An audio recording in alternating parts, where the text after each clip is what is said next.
So take a time out. Let's do a podcast about. We'll sit right back, figure this out. Well, let's do a podcast about.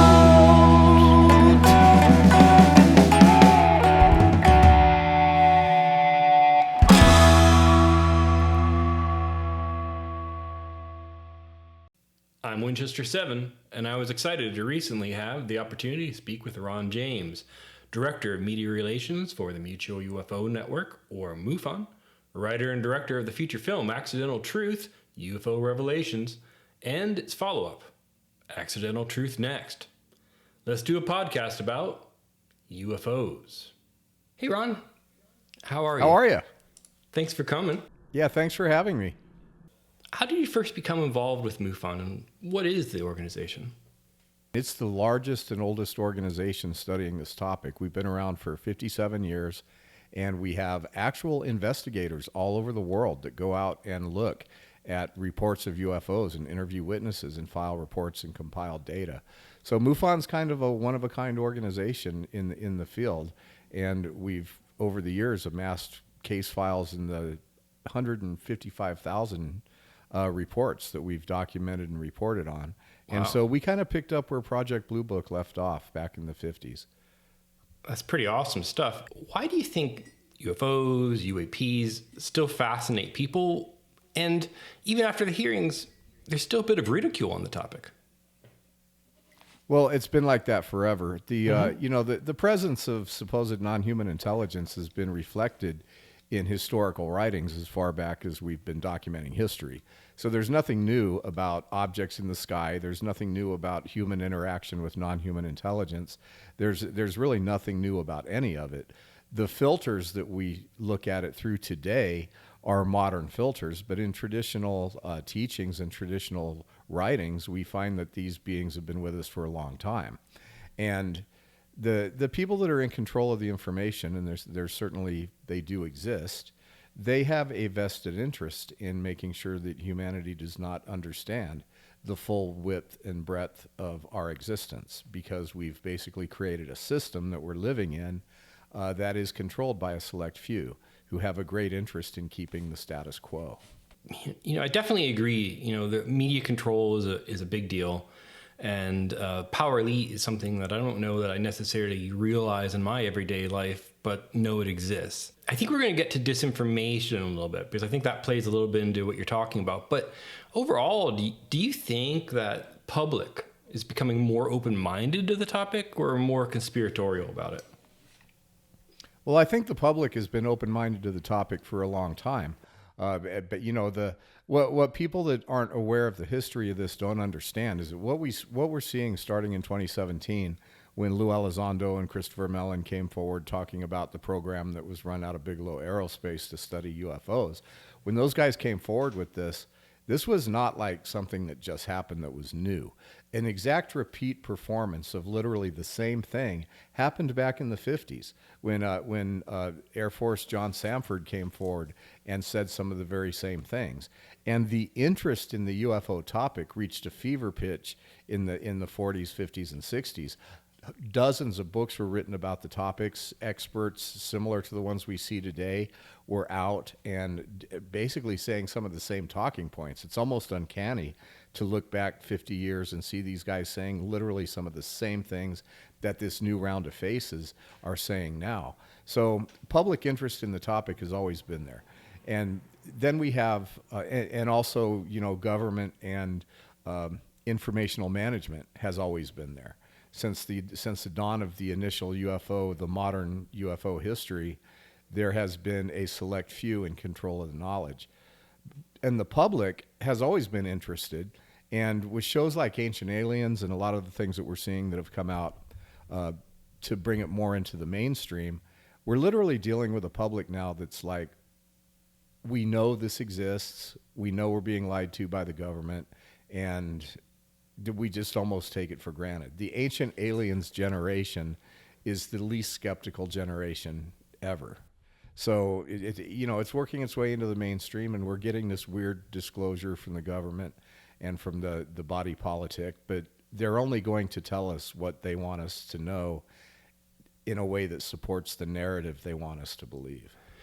Now, that's an interesting topic because, I was doing some research in preparation for the episode, and one of the things I found was it said 16% of Americans believe that they've seen a UFO or UAP.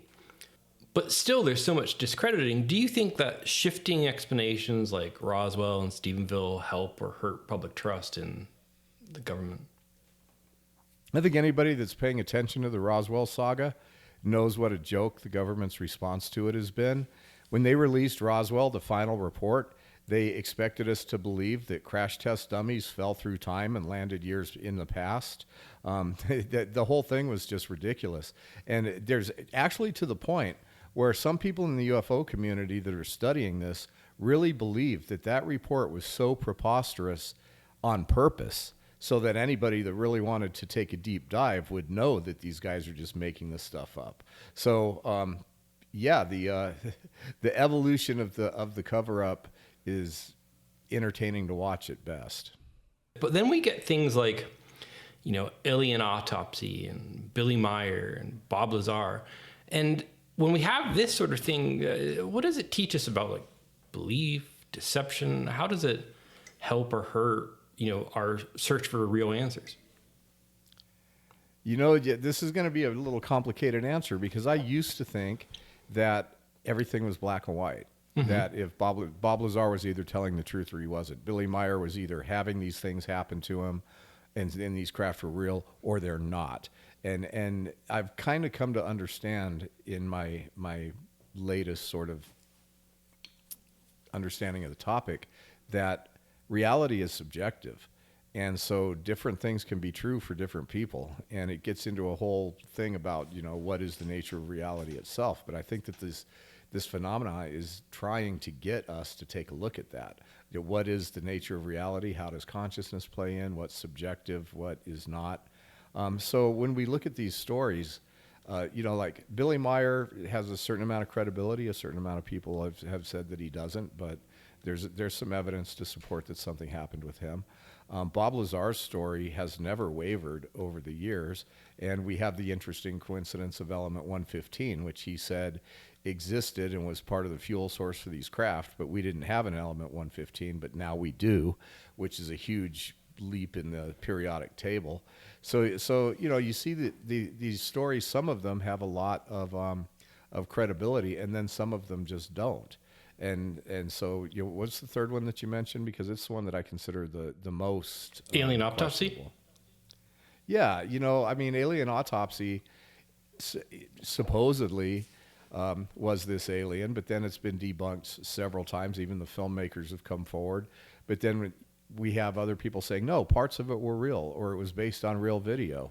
So there is a definite disinformation campaign that the people that are guarding this information put out stuff that is partly true or not true at all, or truth wrapped in deception, which is one of their favorite things to do. Is they'll put a certain amount of truth into something, and then they'll embellish it with stuff that's completely untrue. So this has been a team effort at deception from day one. Tell me about that element 115 thing. I don't know about that. So Bob Lazar said way back in the beginning when he was first brought out by George Knapp, one of the things that he's always said is that these craft that he was studying used a substance to power their reactors. And these ships supposedly have these reactors that can shift time and gravity and make it so that they can traverse through physical obstructions with relative ease. And he said that the power supply for these ships was something called element 115, and that it was a highly unstable element, but once you stabilize it, it would provide unlimited energy sources. And so, people were like, well, there is no element 115. Well, a few years later, science discovered element 115, and it has a lot of the characteristics that Bob Lazar talked about before it didn't exist. So element 115 is definitely a story. Take a dive on that, people. Just Google it. I'm going to have to take a look into this. I think I want some, and probably a DeLorean. But, yeah, there you go. Yeah. But, this brings a point that, there are deliberate hoaxes, from whatever side.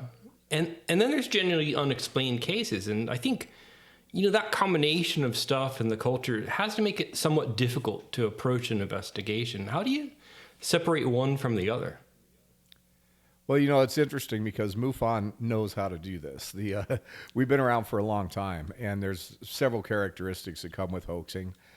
In the age of metadata and everything else, we can spot a fake video almost immediately. We have the best photo forensic teams on the planet. And then when we go out to actually do a case investigation, we have ways of interviewing the witness that's going to tell us whether or not this is legit. Wow. It makes me wonder, though, in this day and age, AI is a thing that everybody talks about. Has it changed some of your investigative techniques in being able to do that sort of thing? Because the deepfakes are pretty good. Yeah, but they still, you could deep fake a visual image, but you can't deep fake the data behind it. Everything, I'm not sure everybody knows this, but just for people that aren't aware, every time you take a picture, there is this major accompaniment of what we call metadata. This metadata is code that is built into the image that tells you where it was shot, how it was shot, what device it was used on. A literal plethora of information that is available right behind the image. And so, you can do a lot of stuff with AI, but you can't fake metadata. And there's only so far right now that you can go. You can make a really convincing video that looks like a UFO doing whatever, but you cannot fake the origin of the evidence. That's a great point. How have the technologies and tools that you use in the investigations, then AI and otherwise, evolved over time here to get you where you are today? Well, back in the day, it was like you'd get a black and white photograph and maybe a black and white negative, and that's what you had to work from. Sure. And in a way, it was a little bit easier because, that's what you had to work from. You have your negative, you have your film, you have your developing records, when the film was developed and when the prints were made. And so, tracking the evolution of a piece of visual evidence was actually much easier. Now you've got, they can originate from anywhere. They can come from a number of different ways of creation, and then you have to be able to track that down. But software for doing this, forensic investigative software, things like that, have kept up with the pace of technology. So when a new technology for producing a visual image comes out, then you've got new ways of verifying it. So it's just a matter of staying on top of technology and what we have available. And the people that create this stuff, for every new piece of medium, every new technique that comes out for producing an image, there's a new medium for deciphering what it is and where it came from. So let's say somebody was to believe that they saw something. What kind of substance is it that they need to have, and how would they go about reporting such that it would pique MUFON's interest? Is it just that they thought they saw something, or is there more to it? Well, we encourage everybody that thinks they've had some kind of an encounter to report it to us. We have a very easy reporting system. You go on MUFON.com. We're rolling out a new app where people will be able to report. Now, we get a lot of reports, and so the odds that a field investigator is going to get back to you just because you say you saw something is highly unlikely. But once cases get into multiple witnesses, some kind of compelling visual evidence, or even the best is some kind of compelling physical evidence, like, hey, a flying saucer landed in my field, and here's the impressions that it left, and here's what it did to the foliage. The more data and information that comes with the claim, the more likely MUFON is to put boots on the ground to investigate it. But every report is important because it goes into our database and it helps us to assimilate the data and produce results from the data that tell people about trends and things that are happening. That seems real interesting to me in perspective of, post the Senate hearings. That was some of the most compelling footage I've ever seen. But at the same point, I showed it to my wife and daughter, and they said, it's a bird, it's a flying piece of garbage. And I'm like, no way, look at that. It's from a cockpit. It's the most clear thing I've ever seen. How do you think that that kind of evidence post Senate hearings is, being considered, and has it changed anything? Well, it's all about public perception and what you believe. The fact of the matter is, and as much as my fellow ufologists don't want to hear me say this, all of this visual evidence that's been put forth so far from government sources is inconclusive at best. And so, do we have footage of a bunch of scientists in the 50s working on an actual craft inside of a hangar at Area 51? No. And does that footage exist if this stuff is true? Sure, it does. So instead of giving us something that we can really hang our hats on and say, finally, we have this definitive item, they give us this inconclusive stuff that really doesn't actually settle anything. And it's just part of the way they're stringing the public along. What do you think makes good evidence? Like, if you're doing an investigation, is there something that's more substantial than other kind of evidence that you might examine? Well, I mean, the holy grail of good evidence is some kind of physical something that you Sure. can take and get analyzed. And in my next film, we actually have some of those items. Lou Elizondo just did an interview where he talked about being a firsthand witness to materials, and we actually have gone in and found out where he got some of the materials that he talks about and traced a story going all the way back to when him and Tom DeLonge went and obtained samples of this stuff and how it got into this government custody pipeline. And the results of studying this material have remained classified. We can't get a straight answer out of anybody. So, the physical materials is definitely the best thing. And then multiple witnesses with some other kind of documented evidence is the second.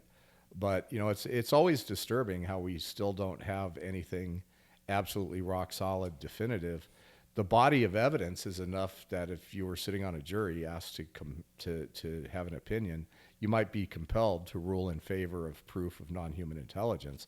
But until they come out and explain to us who and what they are and what they want with us, if anything, we're just not getting the full truth. That's a great point. And you just hit on the one question that I wanted to ask about why us? What makes us interesting?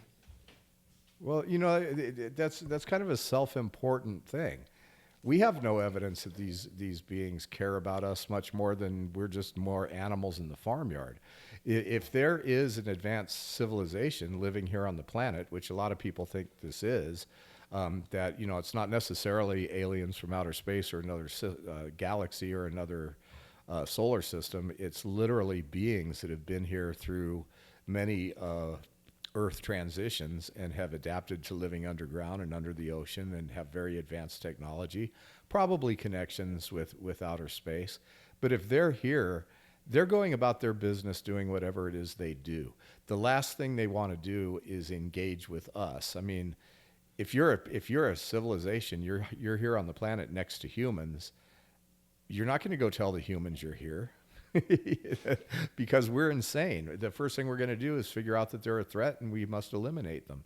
So for people to think that they're so interested in us and they're coming here to study us, a lot of people, including David Grush recently, are saying that they don't really care that much about us. It's like if we send a group of people into the rainforest to study birds, they don't really care what the ants are doing. And it's kind of the same thing. We're vastly inferior in technology to any number of these non-human intelligence that are engaging us, and how important we are to them is, that's a matter of opinion. Well, that's a fair point. And, I think because of that culture of misinformation and then objective truth, you kind of compel these fringes on either end of it. Like a lot of our social, political conversations, we hear the ends more than we hear the middle. So you end up with a lot of conspiracy-minded sort of stories of glitterati and people in government and so forth that are part of some alien gray or something. Is there any substance to that kind of, like talk track, or are we a little bit more objective about it? Well, I mean, there's substance to any track that we have. Everybody's got a different opinion, and we don't really know who's right and who's wrong. And the latest topic has been, well, what are they and where are they from? And there's people that are like, well, they have to be coming from another universe, another galaxy, Zeta Reticuli, Pleiades. No, they could be interdimensional beings coming to us they could be right beside us. We just can't see them. They could be living under the earth, and they've been here all along. They could be the historical angels and demons and ghosts coming to us in ways we can't even fathom, and manipulating reality and time in ways we don't understand. And the conclusions of most people that are asking these questions is that there's a really good indication that it could be all of the above. And so we do not have the mental bandwidth or the mental capacity to fully grasp what it is we're seeing. It makes me wonder if, some of these more modern tools and AI-driven ones then will help to some degree with, fathoming some of that out. Yeah, well, a lot of people think AI is part of the non-human intelligence that's been in the universe for a long time, and perhaps we're just here to build the pipes and the power systems and the warehouses and the computers and the servers to get AI up and running on planet Earth until the robots can take over. Stranger things have happened. Really, we're in such a rush for being able to make a lot of money for the people who already have it, that we tend to set aside guardrails and good governance with that kind of technology and kind of bring it forward in ways where harm is more probable than not. I don't understand it. I mean, it kind of plays into we are being directed by non-human intelligence, and these people at the top that are embracing AI are doing it because they're doing what they're told. I interviewed a lot of people for Accidental Truth Next, and I couldn't find a single one that had a positive outlook on where AI is going to take the human race. And but we're doing it anyway. I mean, we've had these warnings. Who would have thought when the Terminator came out that we would actually end up doing exactly what it advised us not to do? But we are. Yeah. We're building autonomous war systems. We're building autonomous AI. One of the things that concerns me the most about AI is, in the past, we'd talk about a surveillance state and how everybody was going to be spied upon, and everything that you do is going to be tracked. And the rebuttal to that was always, well, if you have 8 billion people, how do you track them with any kind of thoroughness? Because it would take 4 billion people to track 8 billion people, or 2 billion, or whatever. And we don't have that kind of intelligence infrastructure. But now we do, because these giant AI data centers that they're building are nothing more than human management machines. They will be able to examine each and every one of our actions, and eventually, just like we're told at the grocery store to put our item in a bag by a machine, these machines will be controlling everything we do. And it's already, the evidence is already all around us that we are being trained to obey the phone, to obey the electronic voice. Yeah, I've got mine right here. This is just going to get worse and worse and worse. Yeah. And now these data centers, where you couldn't keep detailed surveillance on every human being on the planet because it was humanly impossible, now we have these vast AI systems that are going to be able to take everything we do, integrate it, and deliver complete profiles about us, and eventually be able to control us through any number of different types of electronic means. And we're witnessing this happen. It's been prophesized, but we're doing it anyway. And so who gains from that is the question that everybody should ask. Yeah, it's a fair point. I mean, the idea of a robot maid is appealing. But at the same time, what else it can do, not so much. Well, the idea of a robot maid is appealing until it starts telling you what to eat, when to eat, how to eat. Sure. It's like this is a precipice that we're on, and what's really scary about it is that the people that are doing this already know the answer to the questions we're just now starting to ask. Now, you did mention you have a new film coming out. Can you tell me a little bit about it? Yeah, in 2023, I released a film called Accidental Truth, UFO Revelations. It won 28 Film Festival Awards. It's narrated by Matthew Modine. It's been called one of the best UFO documentaries ever made, and for people that want to see it, you can see it now free on YouTube Movies. So I suggest watch it. But Accidental Truth Next is the follow-up to that, and just like the original film, we start off with a lot of nuts and bolts stuff. We spent some time in Washington, D.C. We show a lot of things that I did behind the scenes in Washington that I was able to document that made a difference, albeit a small one. But then we finally, about 20 minutes into the film, we have to come to grips with something, and that is the evidence for non-human intelligence engaging us is overwhelming at this point. We're only going to get so much information from the government. They're telling us a controlled narrative. We have to move past that. And so we immediately go into what evidence do we have and what stories do we have about the non-human intelligence interacting with ordinary people in such a way that part of disclosure and part of understanding is going to come from the experiencers that are having encounters and telling us about things. And then we go into what does it all mean in relationship to the nature of reality and our own spirituality and our own consciousness. And so it's called Accidental Truth Next, Beyond UFO Disclosure, because that's what we have to start thinking about. Once we acknowledge that we have non-human intelligence all around us and we understand that, what does it mean at that point to be human? And how do we prep society for the next stages of being a part of this new reality? Well, that so sounds yeah, like it's a timely I'm subject. tired of these films that are coming out. We're spinning circles around in Washington, D.C., and David Grush said that, and Lou Elizondo said that. Enough already. I think we've taken that ship as far as it's going to sail, and it's time to move on and just start dealing with this reality in a way that we're no longer relying on the government and all these talking heads who are instruments of controlled disclosure to tell us what we need to know. Well, that's a pretty fresh approach, I think. How do you hope audiences respond? Well, I hope they like the movie. Me too. I think it's very controversial. I think there's a lot of stuff in the film that people are going to be like, whoa, wait a minute. But, we're asking questions as much as we're answering them. I think that this film comes as close as ever anybody's ever really done to framing exactly what we're dealing with and why it's important. And again, covering up the history of why the lies and why the deception. It's narrated by Matthew Modine again. Oh, that's great. We have actor Thomas Jane, who plays a very pivotal role in the film. We have Dr. Michio Kaku again. We have Lou Elizondo. We have Ralph Blumenthal. We have Ross Coulthart. Patrick from Vetted is in it. Dr. Diane Hennessy Powell, who did the telepathy tapes, is in it. Rizwan Virk, who is the leading proponent of simulation theory, is in it. Dr. J.J. Hurtak, who wrote The Keys of Enoch, is in it. Whitley Strieber is in it. Congressman Tim Burchett is in it. Senator Kirsten Gillibrand is in it. Wow. The cast is off the charts. So it sounds like you're knocking this one out of the park. When does it come out?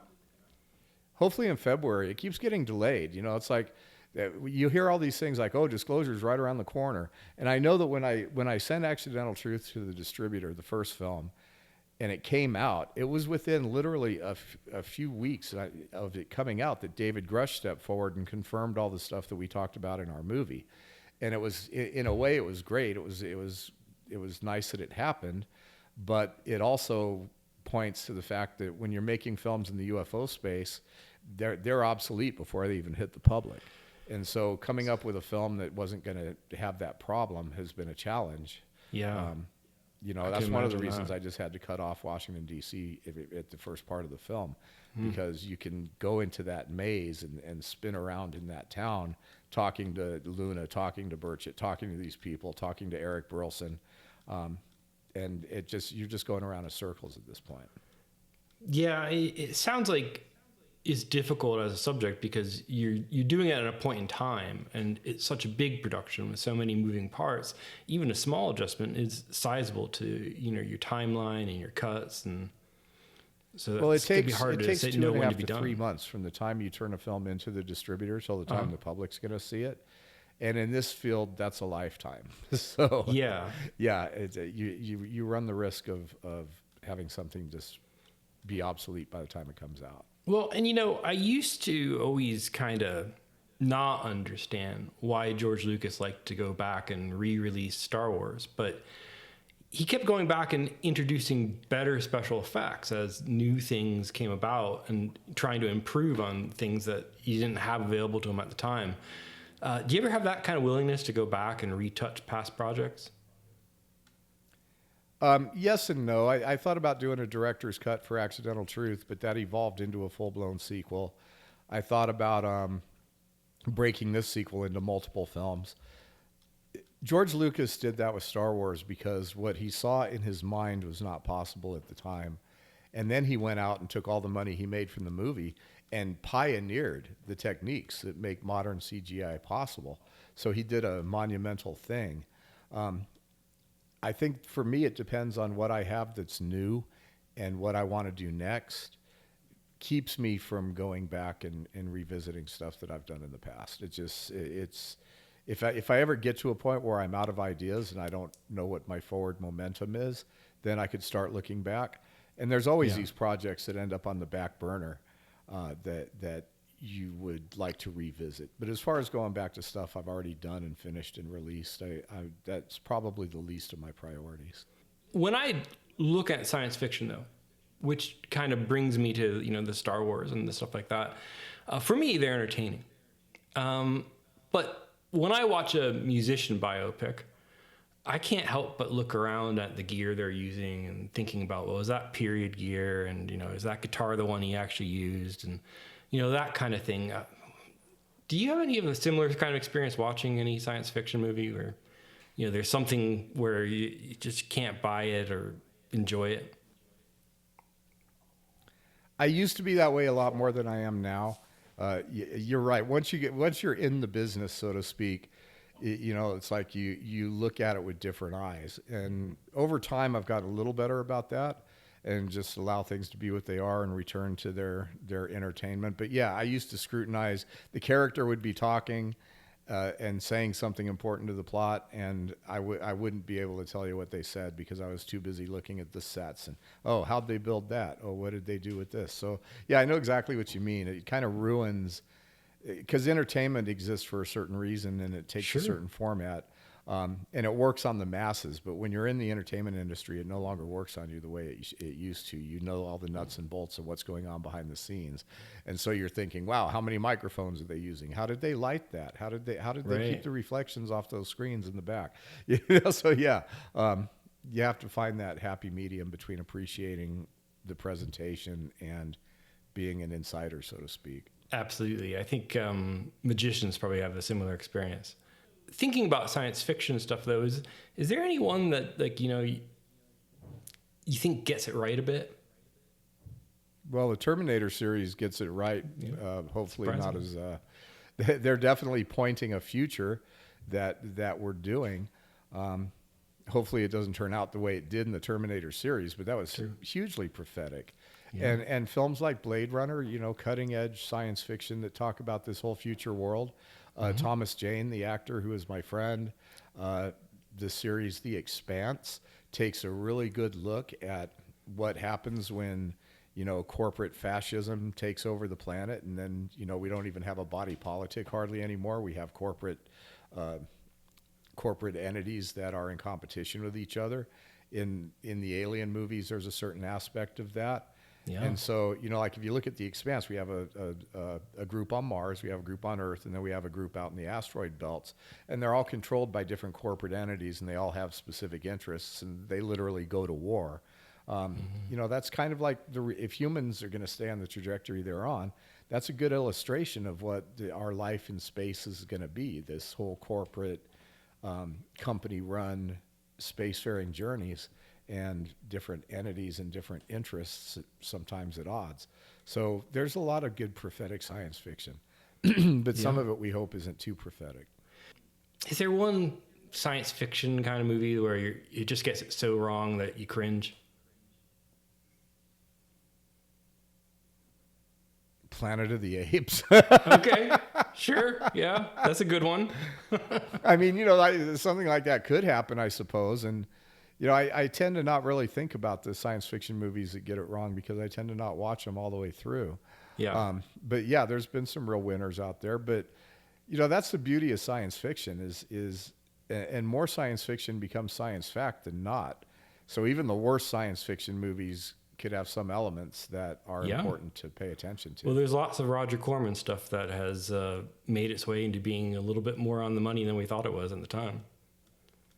Yeah, and you go back into some of these old science fiction movies. There's what was that one about the moon? Alternative 3. Basically that said that we had these secret moon bases and blah, blah, blah. And it was done like a documentary, but it was really a film. That could have been the precursor to the secret space program. So we just don't know.